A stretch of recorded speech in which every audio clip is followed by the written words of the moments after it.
Despegamos con Lorenzo Ramírez.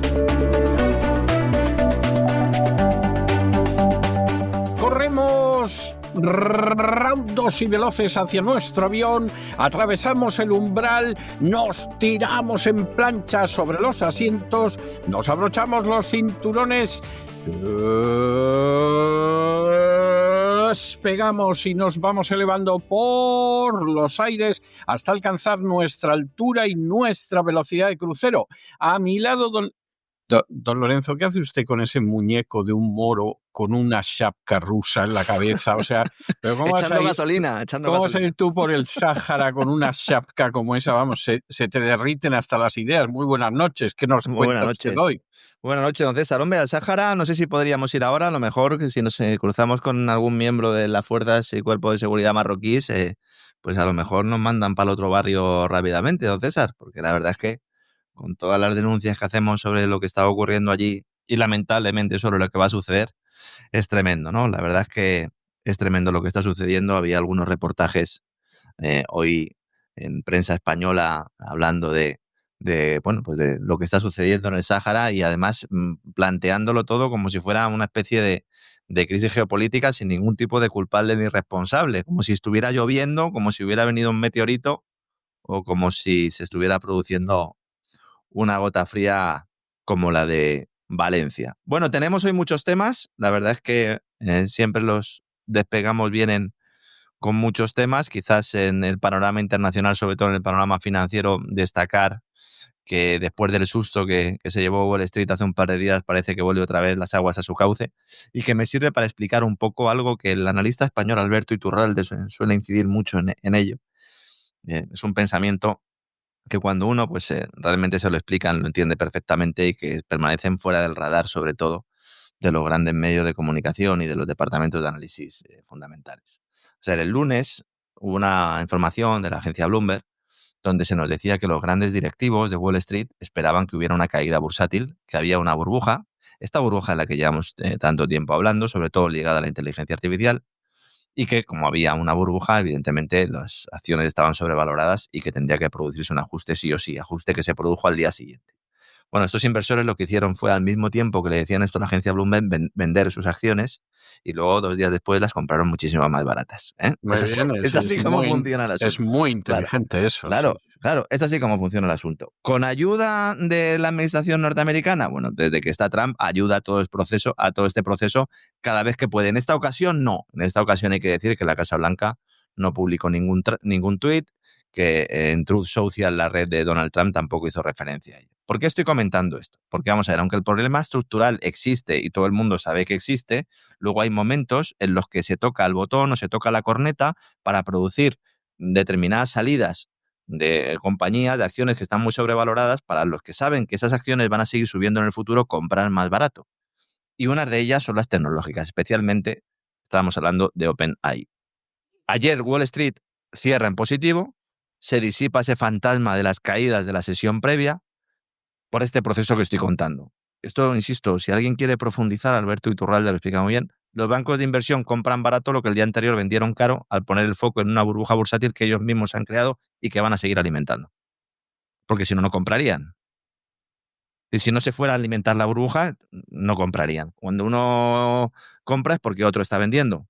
Si tú quieres comprar y quieres comprar más barato, tienes que forzar y tienes que generar miedo, pero miedo estructural. En las próximas 24 o 48 horas se va el mundo al garete. Por eso yo intento huir siempre de esos mensajes tan apocalípticos, que no es que se ha derrumbado la bolsa. Oiga, una caída del 5% no es un derrumbe.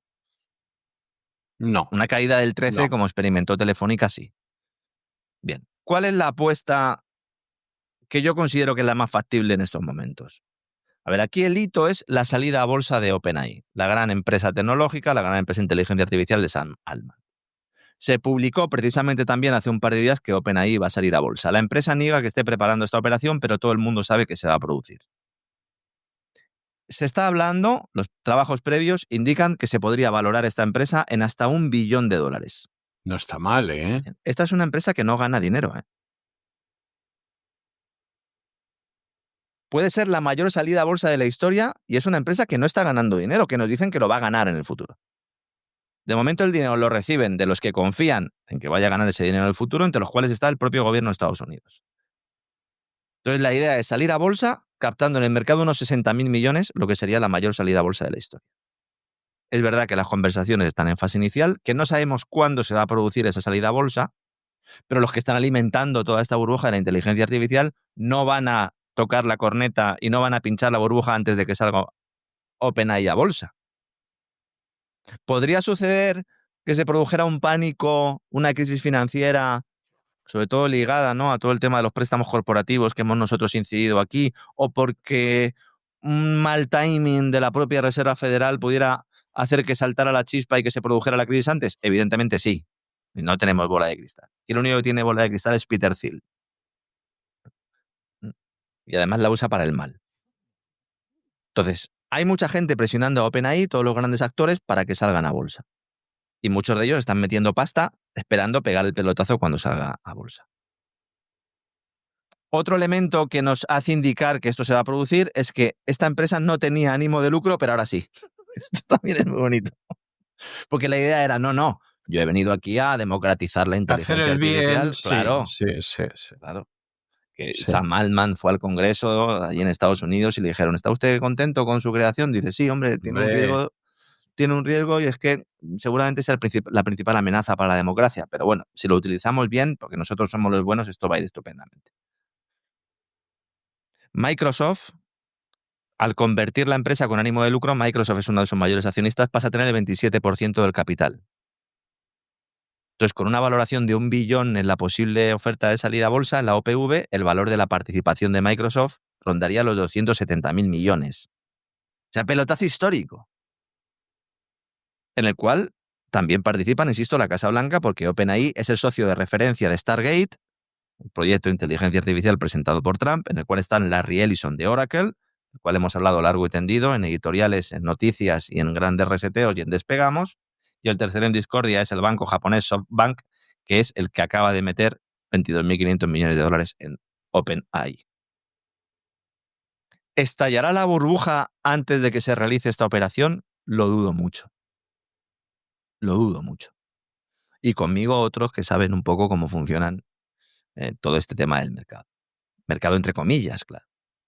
Por eso la Reserva Federal ha salido también a colación y todo el mundo sabe que Jerome Powell, con independencia de que baje los tipos de interés y que reduzca los costes de financiación de las empresas más o menos rápido, va a intervenir en el mercado también entre comillas, salvando a quien haya que salvar y rescatando a quien haya que rescatar.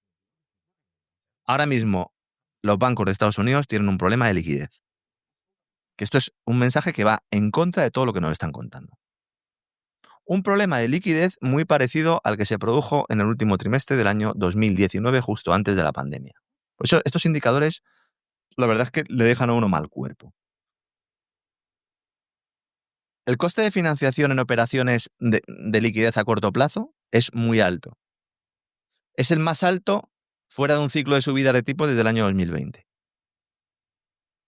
Hay miembros de la Reserva Federal, del Comité Federal de Mercado Abierto, el organismo que dirige la Reserva Federal, que están diciendo que la Reserva Federal podría verse obligada, entiéndanme lo de obligada, a comprar activos para estabilizar el mercado. ¿Esto qué significa? Que la Reserva Federal está por la labor de comprar deuda de empresas grandes, de ayudar en procesos de financiación y, en definitiva, de seguir alimentando la burbuja. Da totalmente la sensación, sí. Entonces es el cuanto peor mejor. Es decir, cuantos más problemas haya, mejor, porque entonces la Reserva Federal podrá seguir suministrando hasta que deje de hacerlo, insisto, y no sabemos cuándo se va a producir. Problemas de liquidez hay muchos. El diario El Economista, fíjese, lo tengo ahora mismo en pantalla porque estoy viendo a ver si salía algún tipo de última hora en relación con, sobre todo con la banca central, con Reino Unido, que ha decidido mantener tipos.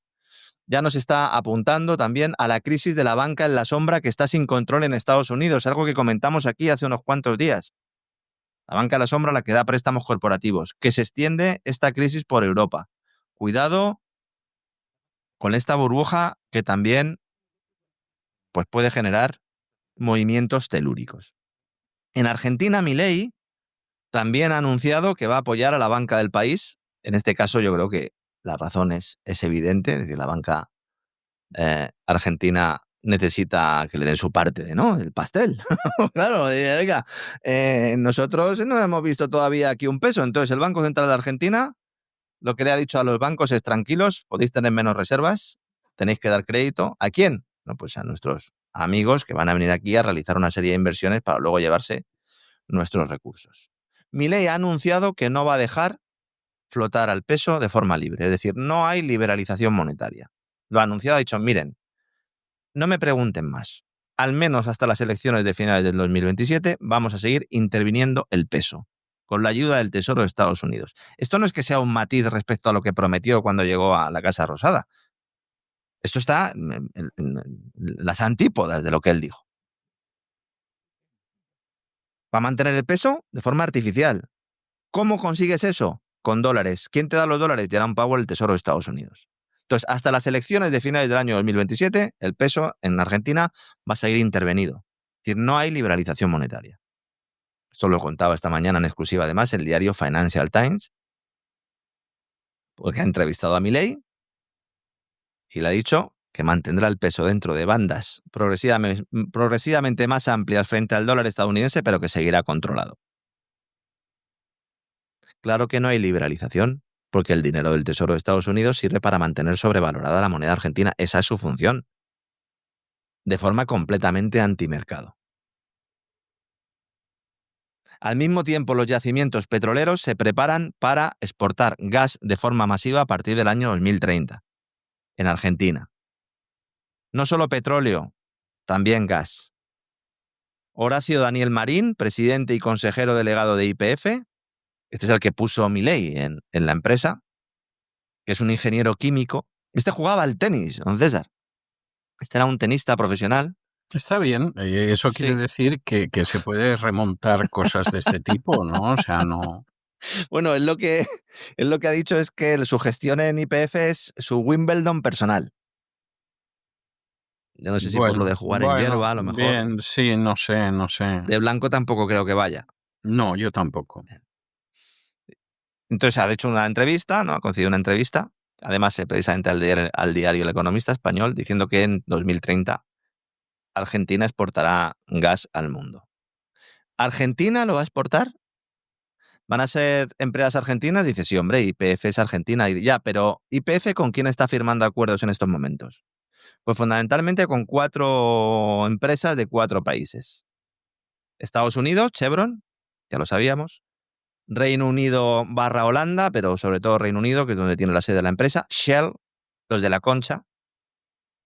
No sé si dirán concha en Argentina cuando se refieran a Shell, supongo que no. Los italianos de Eni, Meloni jugando sus cartas. Y Emiratos Árabes Unidos, a través de la empresa XRG. Estos son los que van a exportar hidrocarburos argentinos al mundo. Se habla ya de meter 25.000 millones de dólares en infraestructura y 20.000 millones de euros en campos de extracción. Y se le pregunta, oiga, ¿y de dónde va a venir el dinero? Si ustedes no lo tienen, dicen, no, del capital internacional. Dice, bueno, pero ¿van ustedes a mantener entonces al menos la mitad más uno de las acciones? No. YPF mantendrá como máximo un 25% de la propiedad. ¿Esto no es vender YPF? Yo creo que sí. Bueno, esto ya cada uno que interprete como considera oportuno. Va a haber perforaciones en masa, lo cual esto es positivo para Argentina, evidentemente. La pregunta es, ¿esto podría hacerlo YPF sin entregar toda la cuchara y llegando a acuerdos internacionales en los cuales no perdiera la mayor parte del capital, del peso en el capital de la compañía? Bueno, pues seguramente sí. ¿Es lo que quiere Horacio Daniel Marín? No, Horacio Daniel Marín ha venido a afrontar su Wimbledon personal y es lo que está haciendo. Cuando llegó a YPF, la producción propia de Vaca Muerta, que es el yacimiento más famoso, estaba en 90.000 barriles al día. Hoy está en 195.000 barriles por día. En gas son uno de los mayores productores del país, con unos 40 millones de metros cúbicos diarios. Lo que no se dice en esa entrevista, y lo que no se explica en la gran mayoría de medios financieros, es que Trump le ha dicho a Milei que va a apretar a la Unión Europea para que compre gas argentino. Gas natural licuado argentino que vendrá en barco y que tendrá un coste muy elevado. Porque ¿a quién le va a vender Argentina el gas? Es decir, antes de la voladura del Nord Stream, el mercado del gas natural licuado no existía prácticamente. Había negocios, había intercambios, pero no tenía el peso que tiene ahora. Claro, si tú destruyes los gasoductos, pues evidentemente hace necesario que utilizar barcos. Y de repente, países que en ningún momento se pensarían ser competitivos vendiendo a otros estados o a empresas de otros estados que están, en este caso, en las antípodas literalmente, bueno, pues de repente se convierte en una oportunidad. Y países empiezan a prepararse para exportar gas natural licuado, que insisto, desde un punto de vista de precio, desde un punto de vista de suministro geopolítico, geoestratégico, no tenía ningún sentido antes de la voladura de Nord Stream. Claro, Emiratos Árabes Unidos, que está en todas, Abu Dhabi, dicen, no, nosotros también queremos participar, ¿eh? Y es ahí donde entran los italianos y donde entra Emiratos Árabes. Y van a desarrollar el proyecto Argentina LNG, que son las siglas de gas natural licuado en inglés, y que van a exportar gas licuado por valor de 10.000 millones de dólares anuales desde Río Negro. Con lo cual, una buena noticia para petroleras extranjeras. Van a poner, en principio, como las plantas de gasificación pues tienen también un desarrollo importante en términos de plazos y en términos económicos, de momento van a hacer lo mismo que hicieron los alemanes. Van a poner 2 barcos. Bien, ¿no? Y allí, pues, se licúa todo. Ya vamos viendo. No, eso está bien, porque es una manera de no tener que hacer una construcción de una plataforma. Tiene 2 barcos de licuefacción con capacidad aproximadamente unos 12 millones de toneladas anuales. Y entonces la idea es esto, que se empiece a tomar la decisión final en 2026 y que las exportaciones comiencen en 2030. Eso es un poco cuento de la lechera también. ¿Qué es necesario? Que Milei garantice que en los próximos 2 años va a seguir interviniendo la economía para favorecer intereses extranjeros, que es justo lo que le ha dicho a Financial Times, y por eso se lo ha dicho a Financial Times, para que todo el mundo le quede muy claro. Chavales, no tengáis miedo, que yo voy a hacer todo lo que me digáis. Al mismo tiempo, la agencia Bloomberg hoy decía, oigan, lo de intervenir Venezuela tiene un sentido económico. Estamos extrayendo petróleo, pero podemos sacar más. Claro, sí. Sí, lo que pasa es que no parece que la cosa esté tan entusiasta en los últimos tiempos, ¿eh? Creo que ha llegado un poco tarde el reportaje de Bloomberg. Creo que estaba escrito desde hace una semana, ¿verdad? Sí. Esos reportajes que tiene uno un poco en la nevera. Y ahora que la cuestión venezolana se desinfla, sobre todo, bueno, pues por la presencia, ¿no?, de aviones rusos, pues entonces ya la cosa se complica. Hay que decir que, en principio, lo que ha impedido a Venezuela ser ahora mismo un gigante petrolero ha sido la política, no la geología, pero de ambos lados del espectro, ¿eh? Sí. Claro, porque aquí, tradicionalmente, bueno, pues siempre nos hemos centrado, evidentemente, en el desastre de toda la política chavista, pero el desastre de la política chavista estaba fomentado, estaba patrocinado y, en buena medida, también permitido y impulsado por los compradores de ese petróleo. Hombre, sin ningún género de dudas, y en el momento en el que Obama llega a un acuerdo con Arabia Saudí para producir petróleo como si se fuera a acabar, y resulta que más del 90% de las exportaciones venezolanas eran petróleo, vamos, habría que haber sido muy inteligentes y además muy honrados y muy competentes, virtudes ambas, todas ellas, que desde luego los chavistas no tienen, y lo hubieran tenido muy difícil. Con la corrupción y la incompetencia que los caracteriza, pues es que Venezuela no podía salir de esa trampa mortal. Miren, ahora mismo Venezuela está aportando aproximadamente el 0,9% del suministro global de petróleo, y en los años 60 era el 11%. Claro. También es verdad que ha habido nuevos productores que se han sumado. También es cierto que el potencial sigue siendo tremendo. En el cinturón del Orinoco hay aproximadamente unos 300.000 millones de barriles de crudo. ¿Qué pasa? Que este crudo es un crudo extrapesado. Estaríamos hablando de una sexta parte de todas las reservas mundiales están ahí. Hasta ahora no ha sido posible poder extraerlo, insisto, por la nefasta política chavista en PDVSA, uno de los mayores nidos de corrupción del planeta, y también porque la propia tecnología pues hacía que fuera muy caro sacar este crudo pesado y sobre todo luego pues tratarlo para que pudiera competir en los mercados. Entonces, si uno aprovecha con métodos modernos y capital todo lo que hay en ese cinturón del Orinoco, Venezuela podría superar su récord y rivalizar con Arabia Saudí, algo que tampoco le conviene hacer a Estados Unidos. Es decir, a Estados Unidos no le conviene meter a Venezuela como un actor petrolero que pueda competir con Arabia Saudí, porque entonces Arabia Saudí le dice, oye, ¿y lo nuestro? ¿Qué hay de lo mío? ¿Y nuestro acuerdo? Porque nosotros tenemos un acuerdo, ¿no? Yo te echo una manilla, te pongo yihadistas en determinados países para que luego tú puedas justificar intervenciones militares, te aseguro que el dólar siga siendo una moneda de reserva, le digo a los BRICS que entro y luego que no entro, firmo un acuerdo con China, mañana con la India, pero luego a ti te compro armas. Entonces Arabia Saudí no puede permitir que esto suceda. Y luego hay otro factor, desde un punto de vista económico. Reconstruir la industria petrolera venezolana requeriría miles de millones de dólares, muchos años de trabajo, además de modernizar refinerías, oleoductos, puertos. Pero Bloomberg insistía mucho en ello, diciendo es el país con el subsuelo más rico del mundo. Le faltaba al periodista salivar, ¿no? Dice, además necesitan divisas y está dispuesto a volver al mapa energético internacional. Venezuela podría tener muchísimas divisas extranjeras de la mano de China si se hubiera comportado de una manera medianamente decente con los chinos. Podría haber tenido un desarrollo del mercado petrolero en su alianza con Rusia si se hubiera portado de una manera medianamente decente con Rusia. Y ahora está en la situación que está precisamente por eso, por no haber cumplido sus compromisos. Entonces, cuando se habla de que un gobierno promercado, como decía Bloomberg, podría convertir a Venezuela en una fuente clave del nuevo suministro a partir de la próxima década, bueno, pues ya veremos, porque las implicaciones geopolíticas serían tremendas. Esto alteraría la estructura de la OPEP Plus con Rusia, reduciría precisamente la influencia de Arabia Saudí y de Rusia, devolvería protagonismo a Hispanoamérica, protagonismo que en los últimos años, en el nivel, con lo referente al crecimiento de la producción petrolera, lo ha tenido Estados Unidos. Podría frenar el auge de productores no convencionales, como el petróleo de esquisto, precisamente de Estados Unidos, porque si inyectas crudo pesado y barato en los mercados, esto afectaría el precio. ¿A quién beneficiaría? A los países consumidores. Con lo cual, si los beneficiados somos los consumidores, vamos mal, don César, porque entonces no nos van a hacer ni pagolero, claro. Sí, ninguno.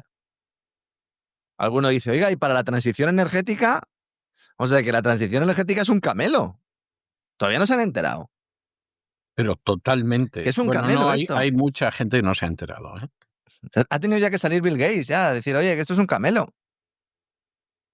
Que esto es un camelo. Que hay países con una alta implantación renovable que van a reducir sus emisiones de CO2 y que le va a servir para complementar su mix energético. Claro, de eso no estamos hablando. La transición energética no es eso. La transición energética implica, antes se le llamaba net cero, cero emisiones. Cero emisiones, no sé, porque se muera porque no haya vida directamente en un país. Sí. Es la única manera de que haya net cero. La transición energética es una transición energética de los hidrocarburos a las renovables, de tal manera que no se usen hidrocarburos. Cada vez se usan más hidrocarburos. Cada vez hay más renovables, sí, pero cada vez se usan más hidrocarburos. Y en cuanto hay cualquier problema de suministro, de sanciones o lo que sea, la gente se busca la vida para conseguir los hidrocarburos. Como está haciendo España, don César. España está comprando diésel a Marruecos. Diésel ruso. Que esto dice, oiga, ¿y por qué no se lo compramos directamente? Porque Úrsula no nos deja, don César. Lo cual es escandaloso, ¿eh? Sí, porque claro, la diferencia de precio, Ursula von der Bruggen Claro, no nos la da. ya no la pone, ¿no? Sí. Luego dice, no, es que claro, es muy caro producir electricidad con gas. Hombre, es caro si se lo tienes que comprar a terceros de esta manera. Y también es caro el diésel si precisamente lo estás comprando por esta vía en lugar de acudir directamente a los rusos para comprárselo, ¿no? A ver, ¿cuál es la idea? Porque esto se está investigando, hay algunos analistas que apuntan a que esto es incontestable, por parte sobre todo del entorno OTAN dicen que esto no está demostrado. Pero vamos a ver, hay refinados rusos, productos refinados rusos, el diésel es uno de ellos, gasóleo agrícola, etcétera, etcétera, que están entrando en España vía Gibraltar a Algeciras con una flota. Estupendo. Bueno, están a lo Estupendo. suyo, ¿no? Dice, "Oye, si está Sí. pasando aquí, ¿no? Todo tipo de drogas, porque pase diésel ruso tampoco No va va a a pasar pasar nada, ¿no?". nada, Claro. no tiene relevancia, no. Claro. Entonces, están entrando a través de una flota de buques de armadores griegos. Bueno, hombre, si eran los que faltaban, claro, pues si es que como no se nos ha ocurrido antes. Griegos o panameños, griegos más bien, pues están más cerca.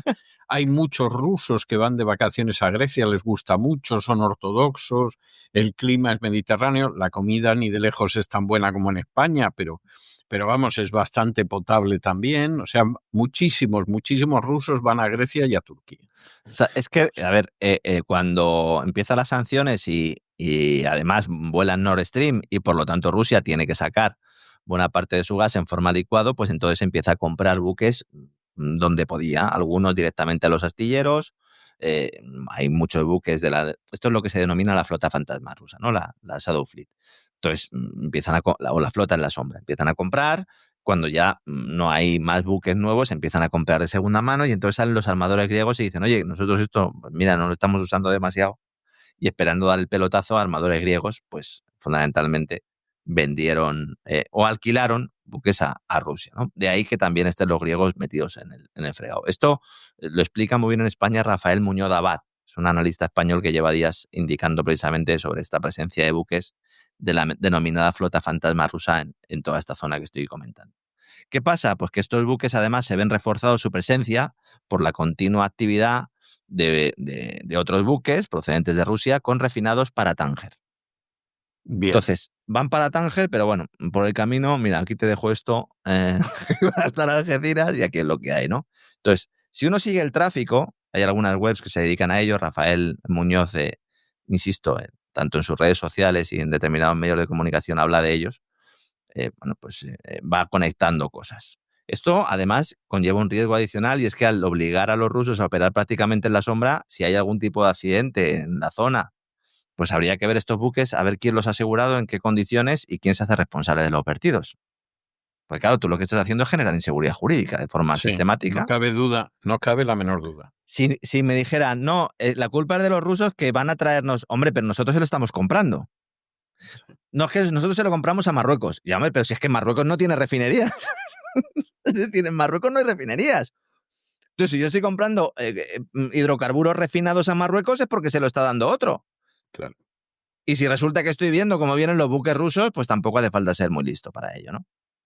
¿Qué pasa? Que Marruecos no ha establecido ninguna sanción sobre el diésel ruso. Pero Bruselas sí. Desde febrero de 2023 no se puede comprar diésel ruso. Muy bien.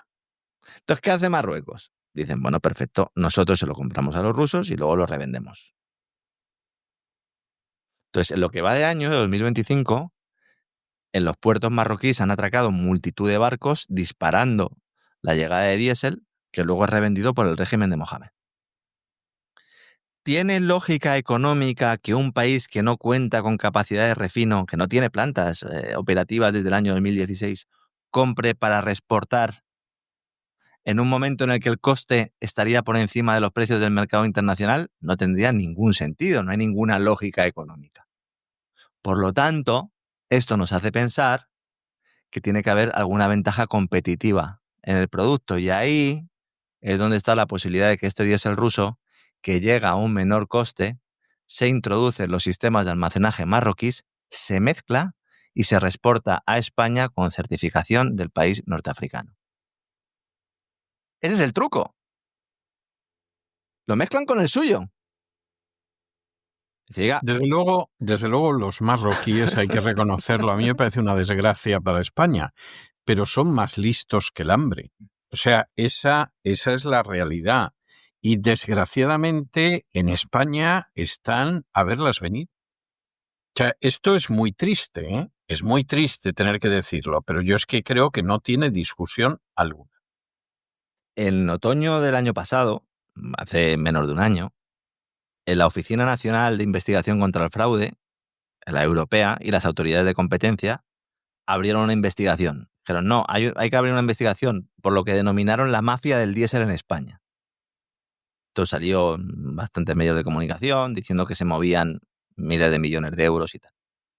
Pero ellos se centraban en la venta de combustible, fundamentalmente diésel ya refinado, importado de falsa bandera procedente de Siria y de Irán, que son países con límites a la exportación. ¿Cómo viene diésel de Siria y de Irán a Europa vía España? Porque se altera su nacionalidad en Turquía y en Marruecos. Entonces se finge haberse cargado, descargado y refinado el diésel para que la bandera bajo la que se importa ya no sea de regímenes sancionados.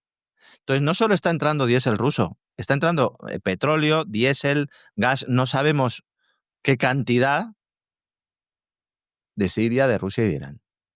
Por eso cuando aquí hemos dicho que Irán estaba vendiendo bajo cuerda petróleo saltándose las sanciones occidentales con el beneplácito de la Casa Blanca, pues claro que lo está haciendo. Y todos están comprando, incluido Estados Unidos. Estados Unidos le compra sobre todo a India, pero es que India no está haciendo nada ilegal aquí, porque India lo compra y lo refina. Esto no, en Turquía y en Marruecos lo que hace es se le pone la etiqueta y ya está, y otra cosa. Algunos lo hacen de forma legal, insisto, porque no revenden, refinan, como India. Pero otros no. Y mientras tanto, pues nosotros vamos a la gasolinera, echamos nuestro diésel ahí tranquilamente y a otra cosa mariposa. Más cosas. Informe de la Unión Europea sobre el estado de las reformas en Ucrania para entrar en el club comunitario. A ver, porque esto también, tela, he estado esta mañana leyéndomelo y la verdad es que me ha sorprendido. Me ha sorprendido porque, claro, yo pensaba que sería un informe maquillado para que se ocultaran pues, buena parte de los problemas que ha tenido siempre Ucrania y que la Unión Europea en todos sus informes sobre la posibilidad de adhesión había ido recordando hasta que se produjo la intervención militar rusa en Ucrania. Pero aunque al principio este informe pues, deja claro que va a seguir adelante con el proceso de adhesión al club comunitario, básicamente lo que indican en el informe es que el régimen de Zelensky es corrupto. Informe firmado por la Comisión Europea. ¿Y cómo han llegado a esa conclusión? O sea, estoy verdaderamente sorprendido de que hayan llegado a esa conclusión. ¿Cómo se les ocurre decir que es corrupto el régimen de La Comisión Europea son prorrusos también ahora, don César. Sí, sí, son prorrusos, sí. Son desinformadores prorrusos. Sí. Todo aquel que lo quiera leer está en inglés, eso sí. Puede leerlo, está publicado en la web de la Comisión Europea. La fecha es 4 de noviembre del año 2025, es decir, salió hace un par de días, yo lo estuve leyendo ayer por la tarde. Y básicamente lo que hace es una introducción, yo creo que pensando que al final esto es lo único que se va a leer el personal, diciendo que sí, que hay que seguir adelante con el proceso de adhesión, porque la ofensiva de Rusia, porque al final Ucrania representa todo lo que ha representado siempre Europa, etcétera, etcétera. Y luego ya va punto por punto, con el trabajo de los técnicos que han hecho un análisis de pues, cómo están esas reformas. Bruselas pide, esto es un resumen solo, pide al régimen de Kiev que deje de entregar contratos públicos a dedo a las empresas afines de amiguetes. Exige que reforme el sistema de justicia para que fiscales y jueces no sean manejados y enchufados por el gobierno. Fiscales y jueces que lo que hacen fundamentalmente es enterrar procesos de corrupción gubernamental. Exige que elimine la protección a altos cargos políticos para no ser procesados por corrupción. Exige que se protejan los derechos a las minorías, en clara alusión a los ciudadanos de habla rusa, a los cuales el informe no menciona para nada. Porque claro, dice, oiga, pero entonces, ¿es que hay ciudadanos, hay minorías en Ucrania perseguidas? Dice, pues claro que hay. Pues claro que hay. Todos los que viven en el este del país y que llevan siendo masacrados desde el año 2022, desde el año 2014, perdón, cuando se produjo el golpe del Maidán, claro que hay minorías perseguidas. Pero si se han tenido que marchar del país, muchos de ellos, en todas las localidades, ahora en las regiones controladas por los rusos. Que esto lo dice la Comisión Europea en su informe, que esto no es un análisis que esté haciendo Lorenzo Ramírez. Lo pueden ustedes leer, insisto.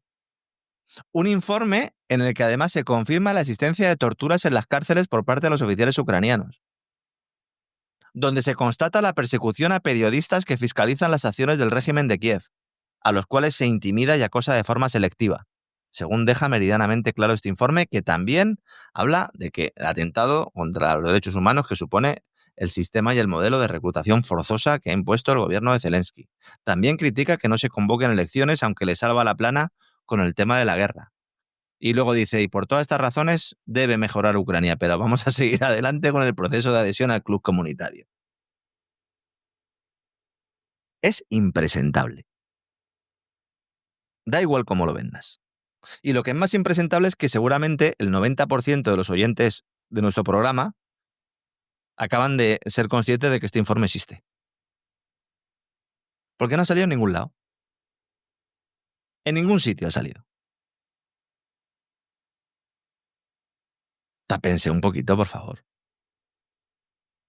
Tápense un poquito. El plan es, incorporamos a Ucrania a la Unión Europea, no metemos a Ucrania en la OTAN, creamos un estatus nuevo en la OTAN similar al de asociado de los BRICS que permita seguir comprando armamento y enviándolo a estos países que Como además... Colombia, Claro, por claro, ejemplo. exactamente. Y además conseguimos que este mercado único nos permita utilizar todas esas cañerías corruptas ucranianas para llevar determinados servicios, productos y en algunos casos incluso personas y movimientos de personas dentro de la Unión. Ahora, realmente la desgracia que significaría para la Unión Europea la entrada de Ucrania, eso es incalculable, ¿eh? Eso puede ser el fin de la Unión Europea. O sea, sería una desgracia de unas dimensiones colosales. Yo comprendo que para los oligarcas europeos que quieren traficar con niños, que quieren blanquear el dinero de la droga, etcétera, Ucrania es un regalo de los dioses. Pero el daño que eso puede hacer para la Unión Europea es impresionante. Y en el caso de España, indescriptible.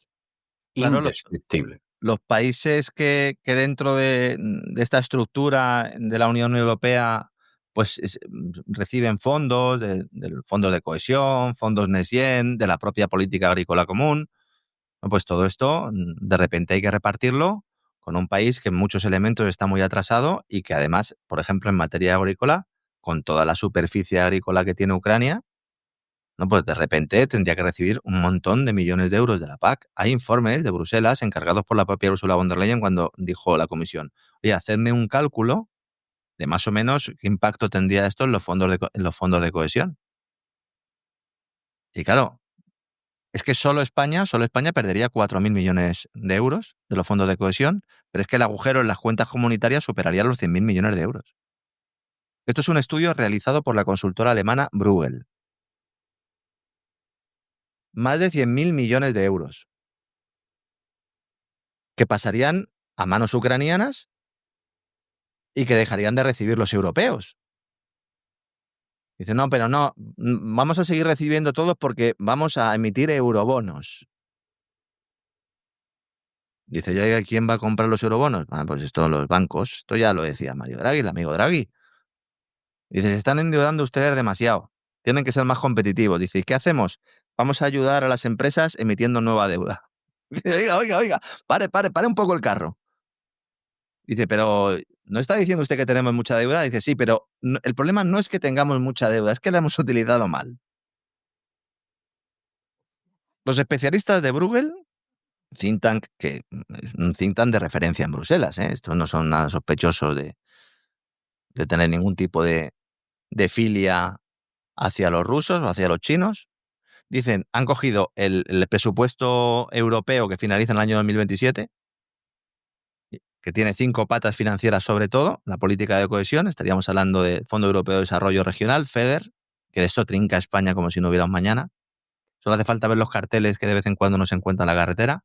El Fondo Social Europeo, el Fondo Europeo Agrícola de Desarrollo Rural, el Fondo Europeo Marítimo y Pesca, y luego, como digo, la PAC, fondos Next Gen, etcétera, etcétera. Y estaríamos diciendo que en total el país de Zelensky se embolsaría al menos 100.000 millones de euros, una cifra que podría ser incluso superior si se le suma la carga burocrática que conllevaría la adhesión y se descuentan los denominados fondos de vecindad que dejaría de recibir tras su incorporación.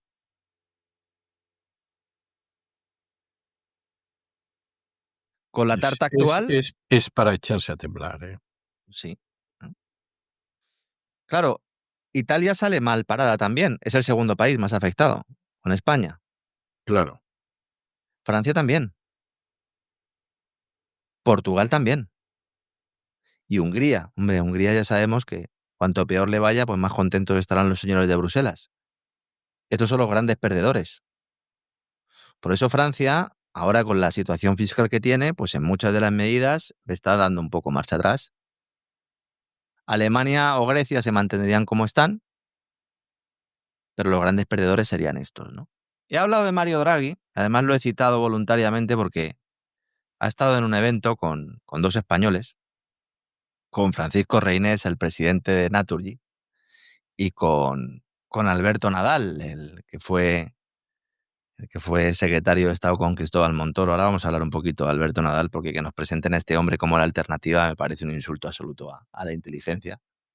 Pero bueno, también le digo, César, que no lo tenemos merecido, porque la verdad es que los españoles cada vez nos merecemos más lo que nos está pasando. Es triste decirlo, pero yo ya estoy empezando a llegar a esa conclusión. No sé si es que ya me pilla usted con la semana avanzada, pero desde luego. Puede ser, sí. Organizan una conferencia en el IES, ¿no? Otro de las grandes cunas globalistas, y la Fundación Naturgy. Fundación Naturgy. Bien. Se presentan allí y dicen, oigan, hay 500.000 millones de euros de inversión y de ahorro que se van fuera de la Unión Europea, porque no consideran atractiva la Unión Europea. Hay que conseguir secuestrar este dinero. Esto es un poco lo que decía el directivo de BlackRock. ¿Recuerda usted la entrevista a Hildebrand? Sí. La entrevista a la que hicimos referencia, que dice, no, hay un ahorro aquí que está en depósitos. No, vamos más allá. Es decir, todo aquel que está invirtiendo en Estados Unidos, el que está invirtiendo en otros países, no. Lo que tiene que hacer es invertir aquí. Entonces llaman a Draghi para que hable de su informe, ese informe al que nadie prácticamente le ha hecho mucho caso, sobre todo una vez que se ha lanzado el plan de rearme europeo. Entonces, Reynés, Paco, para los amigos, presidente de Naturgy, consigue reunir allí, junto con los del IES, unos 300 asistentes entre directivos y empresarios, y allí estaban Alberto Nadal, nuevo flamante responsable económico del Partido Popular de Núñez Feijóo, Agustín Conde, es número 2 del presidente popular en la Junta de Galicia, Rafael Vilaseca, hombre del mundo energético catalán, que está ahora en Celsa y Veolia, y que es el presidente de la Fundación Naturgy. Bien. Llega allí Draghi, da el discurso. Draghi ha ganado el premio Princesa de Asturias también. Sí. Bueno, o sea, lo tiene todo. Lo que quiera. ¿Qué quieres, Mario? Haz tu magia, como le decía a Úrsula, ¿verdad? Sí, haz tu magia. Úrsula, sí. dice, haz tu magia. Dice, ¿cómo que mi magia? ¿Qué tengo que hacer? Dice, me tienes que diseñar unas sanciones a Rusia. Oye, pero si diseño yo unas sanciones económicas a Rusia, si sancionamos a Rusia, que nosotros somos uno de los mayores clientes de Rusia, nos vamos a sancionar a nosotros. Y entonces le dice Úrsula, claro, pero tú tranquilo, haz tu magia. Si esto se lo tenemos que mandar a Freeland, la chica de Soros en Canadá, para que luego se lo mande a Janet Yellen y que lo presenten los americanos como si fuera suyo. Y entonces Draghi hizo su magia. Gran mago, mejor persona también. Bueno, pues presenta allí otra vez el informe y dice, no me están haciendo mucho caso, ¿eh? Ustedes con el informe que he presentado, dice, apenas se han llevado a cabo el 11% de las propuestas. Claro, yo me quedé sorprendido, digo, ¿cómo que el 11%? Y claro, él se refería sobre todo a la movilización de recursos públicos en defensa y que están llevando a cabo algunos países europeos y sobre todo el trinque de lo que eufemísticamente se denomina las iniciativas estratégicas del sector público-privado. Pero allí estaba Alberto Nadal, diciendo, sí, este es de los nuestros, el del mercado, el de la competitividad. Sí. Bien. Un Alberto Nadal que además ha dado entrevistas, ha concedido entrevistas en los últimos días diciendo que hay que bajar impuestos y que hay que dar más peso al sector privado y que hay que cambiar un poco el escenario económico. Vamos a ver, Alberto, señor Nadal, esta película ya la hemos visto. Sí. Pero es que salía usted en la película también, señor Nadal. Nadie es que se acuerda. Son viejos conocidos. Lo que Claro. pasa que la gente no se acuerda. Pero O Alberto no lo Nadal, sabe. Alberto Nadal era un sorallo. Era uno que se calificaba de los sorayos, los que venían de la vía Soraya Sáenz de Santa María Cristóbal Montoro. Exactamente. ¿No? Sí, señor. Yo he tenido conversaciones con los hermanos Nadal. El hermano también tuvo cargos. Y son socialistas de pro. En el peor, en el en el peor sentido de la palabra, iba a ir por ahí, sí. En el peor sentido, no en el mejor sentido. Alguno dirá, pero bueno, ¿puede haber un buen sentido de ser socialista? Sí, lo puede haber, pero no es el caso de estos. Estos son socialistas en el peor sentido. En esa idea de privatizar beneficios y socializar pérdidas. Exacto. Que al final es un poco el modelo plutocrático, del que hablamos tanto. Y dice, bueno, entonces, ¿qué diferencia esta gente de María Jesús Montero? Pues que a lo mejor uno pues tiene más facilidades para hablar, o puede tener más lecturas, o puede ir a un determinado país y tener una conversación en inglés con otra persona, o situarse en consultoras económicas de alto postín, pero en esencia, en el fondo, el enfoque es el mismo. Totalmente. Y de hecho, el gran descubrimiento de las oligarquías es que se dan cuenta de que pueden utilizar el socialismo para sus objetivos. Claro. O sea, es maravilloso. Es maravilloso. Esto es como decir que utilizas la prostitución para guardar la castidad, que por cierto era algo que defendía San Agustín. Sí. Dicho sea de paso. O sea, y muchos políticos perverso. Del PSOE también, sí. Sí, efectivamente. Que por la mañana votaban para endurecer las leyes y castigar no solo a las prostitutas en sí, sino a los clientes de las mismas, y luego por la tarde eran clientes de las mismas. Efectivamente. Y se reían de lo que habían aprobado por la mañana, como diciendo, si esto no lo va a cumplir nadie, ¿no? Sí. Vamos a ver. El zar fichado por Alberto Núñez Feijóo para dirigir la economía española en caso de que fuera presidente Feijóo, para sacar a España del atolladero, para sacar a España de la crisis estructural maquillada por esa llegada de inmigrantes y por ese turismo y por esos fondos europeos que todavía siguen impulsando el Producto Interior Bruto, sobre todo por encima de países europeos que están sufriendo más todo el tema derivado de la crisis ucraniana y de la cesión a la OTAN. Señor Alberto Nadal era secretario de Estado de Cristóbal Montoro en el Ministerio de Hacienda. Prometió bajar impuestos junto con su jefe Montoro y después subió de forma masiva. Subió todos los impuestos, creó nuevos, prorrogó subidas de otros, incrementó tasas universitarias, eliminó deducciones a pequeñas empresas, subió cotizaciones sociales. Vamos, es que hasta le pusieron impuestos a los premios de lotería y a los cheques comida que te da la empresa. Que cada vez con el cheque comida, no sé, te puedes comer solo el aperitivo. Pero claro, con la inflación ya los cheques comida se han quedado ya. Dice, oiga, de hecho, hay muchos restaurantes, don César, que en España han puesto menú de un solo plato, porque claro, si ponen un menú de 2 platos, lo tienen que poner a un precio que el cheque comida ya no te da. Sí, es así. Dice, no, pero el país está creciendo. Dice, no, lo que está creciendo es la cara que tienes. Eso sí que está creciendo. De este tipo de personajes. Que cuando no están en el gobierno o en organismos supranacionales o en instituciones públicas, se meten en consultoras de comunicación, en consultoras de esas, empresas de servicios profesionales, le gusta llamarse a las Big Four. Sí. A las Price, el St. Young y compañía, Deloitte. Y entonces dice Alberto Nadal en otra de sus entrevistas, si no hay motivo justificado, el Estado debe salir de las empresas públicas.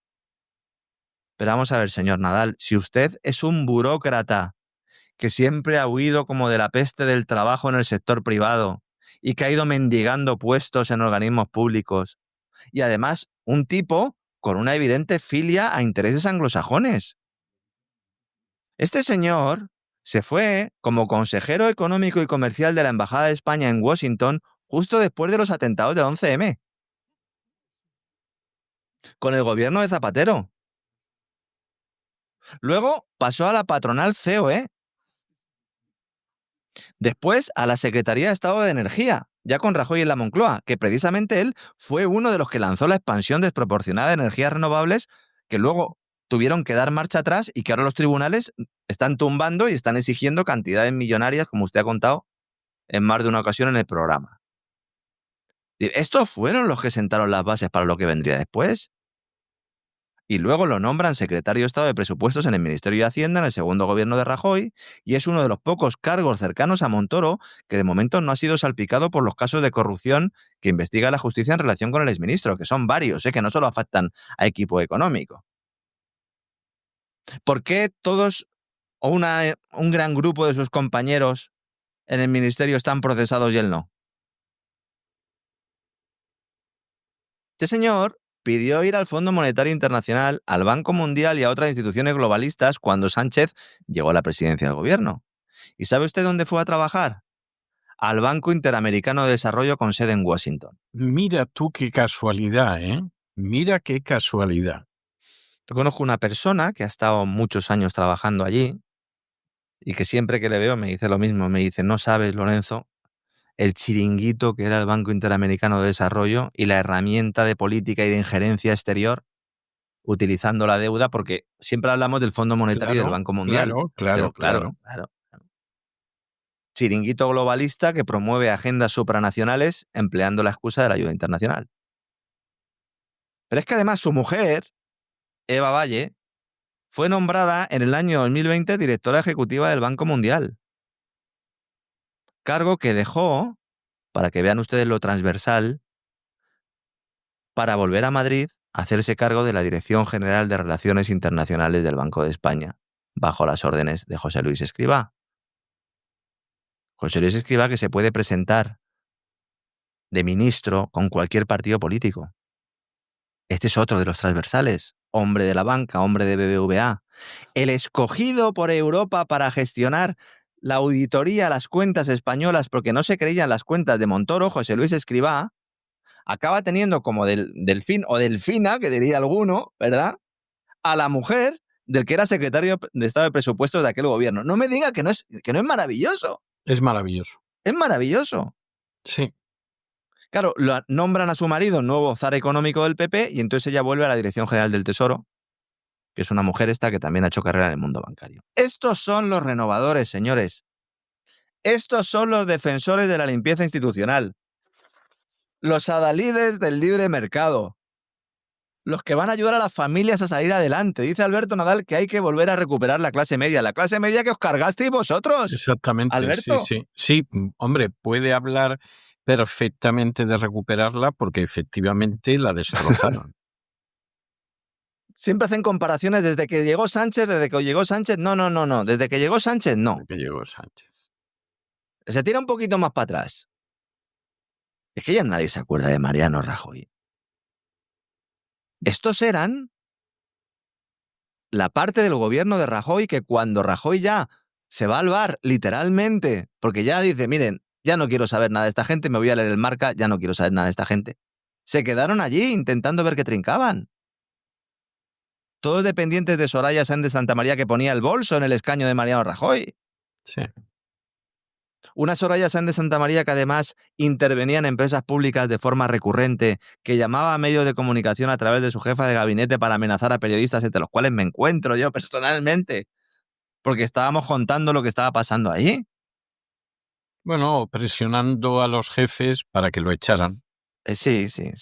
Esto me ha pasado siempre, excepto aquí, porque claro, entiendo que saben que si a usted le llaman, pues no lo coge. No, lo voy a hacer no, lo cojo, les puede mandar a freír espárragos, ¿no? Bien. Y luego, pues, en fin, sería muy contundente, sí.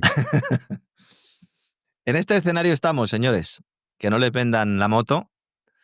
Lamentablemente, claro, al final esto siempre deja una pregunta en el aire, que me hacen muchos de nuestros amigos y yo les entiendo, ¿no? Aunque a veces, pues a lo mejor me pillen un poco cruzado y algunos no es que le conteste mal, pero a lo mejor, pues, no tenga toda la deferencia con ellos que debería, ya que son oyentes de este programa, pero la pregunta es, bueno, y entonces, ¿no hay alternativa de gobierno? Pues, señores, con estos mimbres, no. Y dice, bueno, ¿y puede venir después algún partido político en torno a alguna fundación que, por ejemplo, por poner un nombre, se llame Atenea y que intente aglutinar el fracaso futuro previsto de algún tipo de gobierno en el cual pudiera estar el Partido Popular? Bueno, pues si ustedes consideran que eso es también una esperanza, es otra operación de ingeniería social.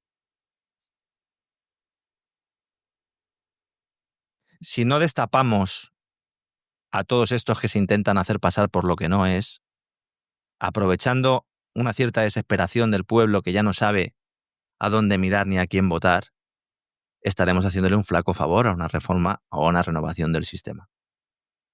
Y esta reforma y esta renovación del sistema pues tendrá que venir del que quiera afrontarla. Desde luego que nosotros no, nuestro trabajo no es ese, nuestro trabajo es informar, somos periodistas, somos investigadores, somos analistas. En el caso de don César es un historiador, yo tengo mi especialidad también en geopolítica, pero somos fundamentalmente analistas. Podemos apuntar algunas soluciones o algunos elementos que habría que solucionar, pero nosotros no somos políticos, afortunadamente, don César, también se lo digo, afortunadamente. Afortunadamente, sí, no me cabe la menor duda. Y mando un abrazo a todos aquellos que consideran que incluso un servidor puede desempeñar esa labor, pero es que aunque la pudiera, no estoy dispuesto a hacerlo bajo ningún concepto, ¿no? Porque mi trabajo, insisto, es otro y a lo que he dedicado mi vida es otro, el servicio público que hago es otro, mi actividad profesional también es otra, y la ayuda que tengo del de arriba, desde luego que va dirigida precisamente a ello, no a otros factores ni a otros sectores. Así que nada, mando un abrazo, insisto, a todos nuestros amigos desde aquí.